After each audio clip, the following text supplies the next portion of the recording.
Finally, some good news about a society-wide zombie lockdown. Details next.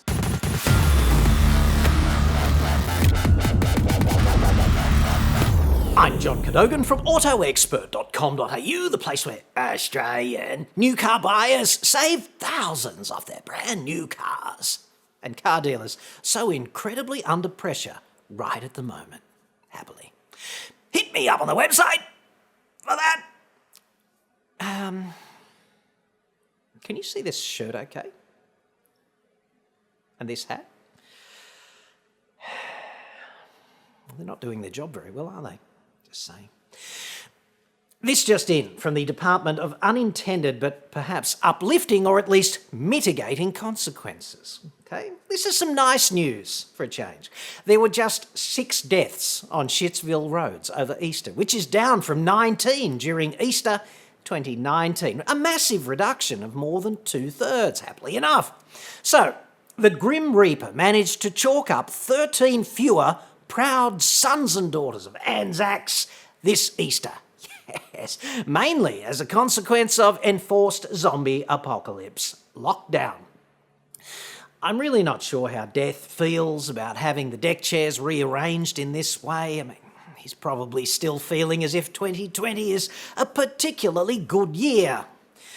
The zombie virus has claimed 61 Australians, tragically, as of today, and each death obviously tragic and somewhat premature. But if there is some balancing of the books to be done on all of this, there's 13 in the win column out there on the roads. Plus another 5 on the roads for March, which wasn't that strict in the lockdown sweepstakes. We hadn't quite got there yet, I think you'd agree. According to the feds, specifically the Department of Infrastructure, Transport, Regional Development and Communications, which monitors these kinds of things, 5 fewer Australians lost their lives on the road in March of 2020 compared with the previous 5-year average for March. So that's nice. The feds actually produce a crash comic every month, which is officially called the Road Deaths Australia Monthly Bulletin, if you're interested in that kind of thing, macabrely enough. Google can find that for you fairly easily.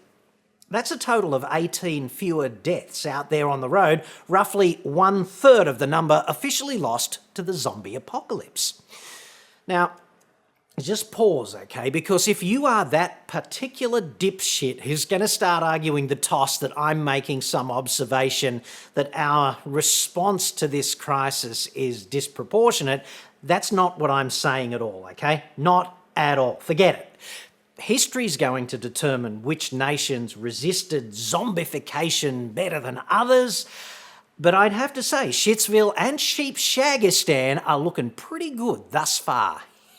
Yes, kudos for us for having our shit together. I think you'd agree. Anyway, I get that our seemingly effective countermeasures are doing a good job keeping the decimal point where it is on the grimmest of statistics here, and 2 jumps to the right would be fairly bleak as well as easy to achieve, which is what lockdown is all about preventing. So there's no question about any of that, at least not in my mind. These right-wing imbeciles on FNN, the fictional nutbag news network, which some people still call Sky News, using the statistics which prove the lockdown is working as some sort of purported evidence that it's an overreaction that's in fact killing the economy.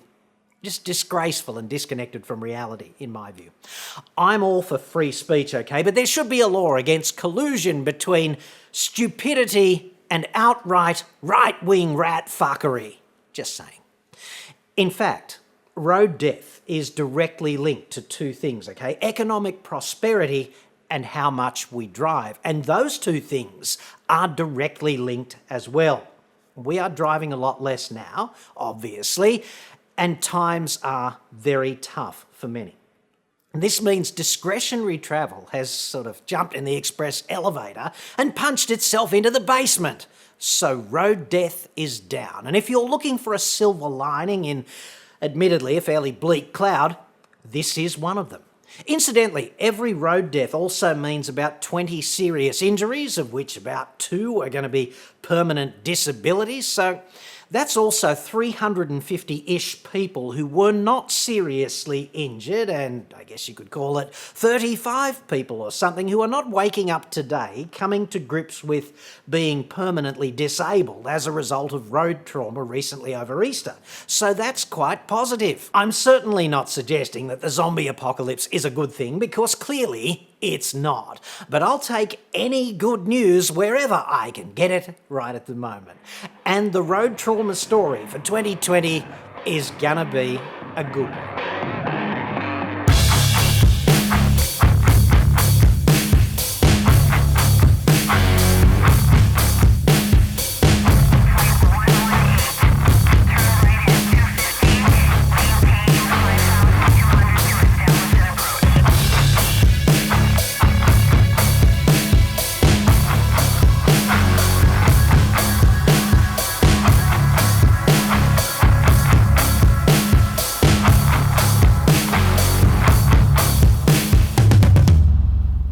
The Ming moles there from a happier time in human history. In case you've forgotten, that location is called a beach, which is typically where the ocean meets the land, and hotties were once free to roam, empowered to wear minute items of quick dry clothing with a price tag inversely proportional to the number of square inches in the final cut. A favourite place for the Royal Australasian Ming Mole Association, or RAMA, as we know it, to hold work-in-progress meetings regularly during happier times. Thanks for watching.